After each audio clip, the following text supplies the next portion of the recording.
मैयायो जोंनि डिलिमिटेशननि फाइनाल ड्राफ्टखौ नुनो मोनदों आरो बेवहाय सा नायनायाव जोंनि जि गासै 15 कन्स्टिटुवेन्सि जानांगौमोन बेखौ नुनो मोनदों आरो लोगोसे अदालगुरि जि कन्स्टिटुवेन्सि जोंहा पार्लियामेन्ट बिनि मुंखौ दरं अदालगुरि नुनो मोनदों आरो बेवहाय जोंनि दाबिया अदालगुरि जानांगौ होननानै जोङो दाबि दैखांदोंमोन आरो गेजेराव बेखौ भैरबकुन्द जानांगौ होननानै केबिनेटआ होनाय नुनो मोन्दोंमोन नाथाय जों लुबैदोंमोन जे अदालगुरि बा भैरबकुन्द जायोबाबो उसुबिदा गैया नाथाय बियो सोलायनांगौ नाथाय दा बेखौ नुनो मोन्दों आरो जों बेखौ बारा गोजोनाखै बिनि अनगायै गासैखौबो बबे कन्स्टिटुवेन्सियाव बोरै जाखो बोरै जाया जोंनि अजद होनाय बा जोंनि दाबि खालामनाय रायजो राजाफोरनि अजद होनाय दाबि खालामनाय बे गासैबो बिथिंफोरखौ बोरैहाय इलेक्सन कमिसना नायदों बेखौ डिटेल्स नायनायनि उनावसो मिथिगोन आरो बे गासैखौबो डिटेल्स नायनानै गाबोन बा समफोर आङो नोंथांमोननि सिगाङाव मोजाङै बुंनो हागोन जे बे एन्टायार डिलिमिटेशन प्रसेसनि फाइनाल ड्राफ्टआव जों लुबैनाय बायदि गासैबो जाजोबना जाजोबाखै नाथाय जोंहा जे 15 कन्स्टिटुवेन्सिया फुल्लि बिटिसिआव मोनबाय बिनि गेजेरजों फैबाय थानाय समाव जोंनि काउन्सिला आरोबाव गोख्रों जागोन बेखौ जोङो बुंनो हायो आरो पलिटिकेलि बेसेबा गिदिर मोनसे फेक्टर जागोन आसाम एसेम्ब्लियाव बेखौबो जोङो बुंनो हायो जुदि लकसभाया मोननै जानाय मोनब्ला अब्ला जोंनि आरोबाव बियो मोजां जागौमोन आरो लकसभायावबो थांनानै जोंनि ओनसोलनि जौगानाय जोंनि ओनसोलनि जेंनाफोरखौ सानै एमपिया मोजाङै बेखौ प्लेस खालामनो हागौमोन दा खाथियाव जोंहा रिडिलिमिटेशन दङ 2026 नैबेयाव जिखिनि थालांगोन बेखिनिखौ जोङो 2026आव जेरैखि जाया जोङो बेखौ लाबोनो थाखाय नाजानांगोन आङो बयखौबो साबायखर बावो जोंनि गोबां आफादफ्रा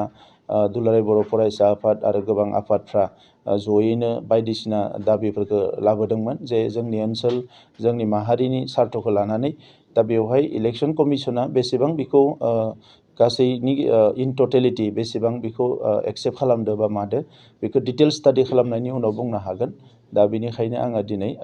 आंनि जास्ट अपिनियनखौल' होदों जे बे प्रसेसखौ जोङो नुनो मोनबाय फाइनाल ड्राफ्टखौ नुनो मोनबाय नाथाय बिनि डिटेल्सखौ बबे गामि बबे भिसिडिसि गासैखौबो नायनानैसो मोजाङै बुंनो हागोन एमएलए सेगमेन्टनि गेजेराव जोङो बारायनायनि थाखाय बेखौ डिमान्ड होबाय थादोंमोन नाथाय बिथांमोना बेखौ बारायाखै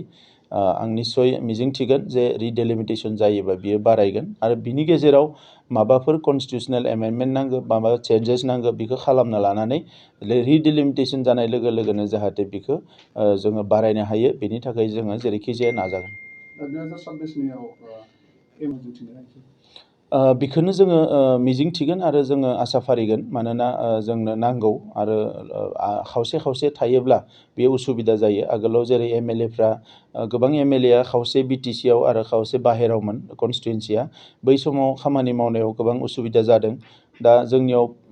15 एमएलए सेगमेन्टआ एसेम्ब्लिया जेराव फुरा फैबाय बेवहाय जोंहा गोबां लाब जादों थिग बेबायदिनो लकसभायाबो मोननै सम्पुर्ण जायोब्ला जोंहा गोबां लाब जागोन जोंनि सानै ओनसोलनिफ्राय देरहाना थांनानै बे सानैबो बड'लेण्ड ओनसोल जौगानायनि थाखाय बड'लेण्ड ओनसोलनि जेंनाफोरखौ लानानै गासैखौबो माने बिथांमोना मोजाङै प्लेस खालामनो हागोन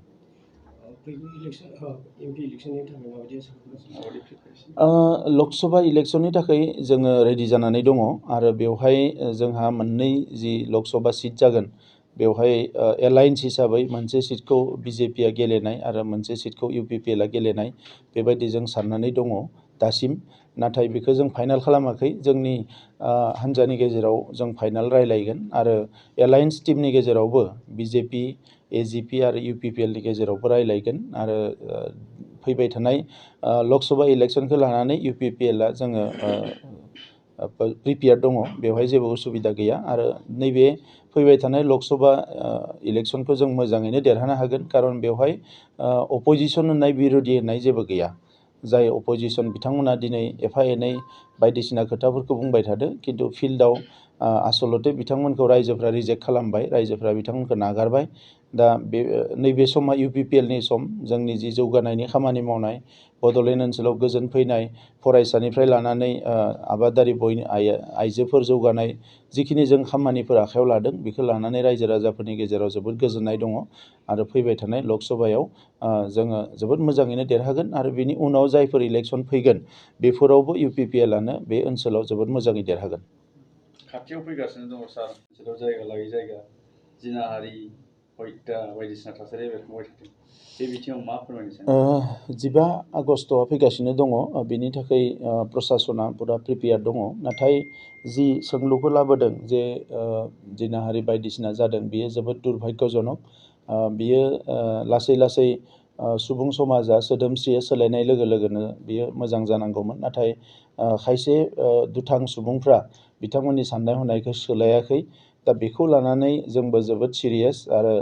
प्रसासनजोंथ' रायलायदोंआनो, बिनि बादैबो जोङो दल संगठनफोरजों रायलायनानै बे गासैबो जेंनाफोरखौ जाहाथे सुस्रांनो हायो, लं टार्माव माखासे सल्युसन लाबोनो हायो, बिनि थाखाय ससियेल सिस्टेमजोंबो माखासे गोख्रोंसिन रल लानो थाखाय जोङो हाबा मावगोन आरो इयुनाव जाहाथे बेबायदि थासारिया जाया।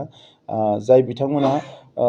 बेफोर खामानिखौ मावदों बिथांमोना पुलिसजों हमजाबाय आरो बिथांमोनखौ गोख्रोंनिफ्राय गोख्रों साजा होनांगौ होननानै जोंनिफ्राय जोङो अराय सम पुलिसखौ जोङो नारसिनदों आरो जोङो बे लाइनाव खामानि मावगासिनो दङ। खामानि मावबाय थादों बाख्नायथाव, बे फारसे मा फोरमायनो सानो सार? बेयो निस्सय मोजां जे ड्राग्स बायदिसिना गाज्रि मुवा, गाज्रि एन्टि ससियेल जिफोर मुवा बेसादफोरखौ जानाय एबा बाहायनाय, बेखौ बयबो खौसेयै लोगो नांनानै बिनि थाखाय जोङो माने खामानि मावनांगौ। बिनि एगेन्स्टआव जोंनि हारिया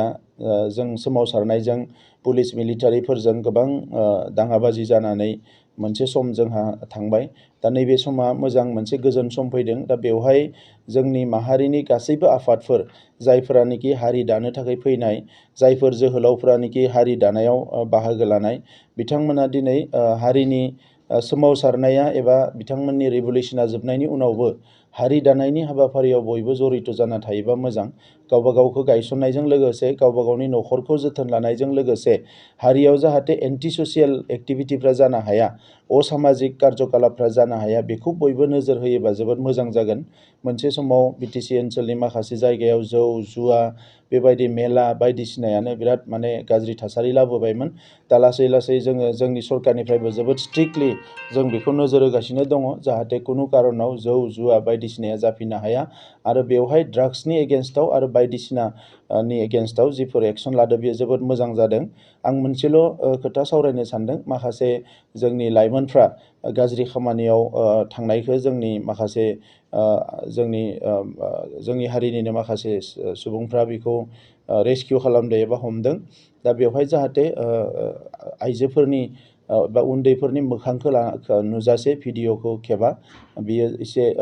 उसुबिदा जायो। दा बेखौ जाहाथे नोजोर लाखियो आरो जायफोरखौ हमना मोनदों बिसोरखौ जाहाथे पार्मानेन्ट सेटेलमेन्ट आरो रिहेबिलिट खालामनानै मोजां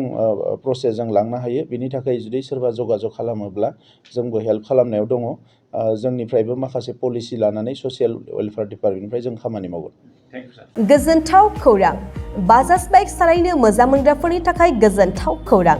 दावहारु अट' एजेन्सिया बाजाज बाइक सालायनो मोजां मोनग्रा रायजो राजाफोरनो होगासिनो दं इन्डिपेन्डेन्ट डेनि थाखाय ल' डाउन पेमेन्ट आरो इजि एक्सचेन्ज अफार। 1 आगस्तनिफ्राय 15 आगस्तसिम होगासिनो दं क'क्राझार दावहारु अट' एजेन्सिया आरो क'क्राझार जिल्लानि सिङाव थानाय काराइगाव, दतमा आरो बडगावआवबो 3 आगस्टआव फेस्टिभ आउटलेट गोदानै बेखेवनो थांगासिनो दावहारु अट' एजेन्सि। बे गोदानै बेखेवनाय ब्रान्च श'रुमआवबो ल' डाउन पेमेन्ट आरो इजि एक्सचेन्ज अफार लानो हागोन। बाइक सालायनायाव हमनो थाखाय हेलमेट बेसेन लायालासे बाइगिरिया मोननो हागोन आरो सीट कभार्स। बेनि अनगायैबो जाय फाइनेन्स लागोन बिथाङा खम डाउन पेमेन्ट होनानै लानो हागोन। बायग्रा ग्राहक सुबुंफ्रा दावहारु अट' एजेन्सियाव बाजाज बाइकखौ बायनो सानोब्ला नैबे मबाइल नम्बर 8822018193 आरो 600003991187 आव थोंजों फोनांजाब खालामनो हागोन।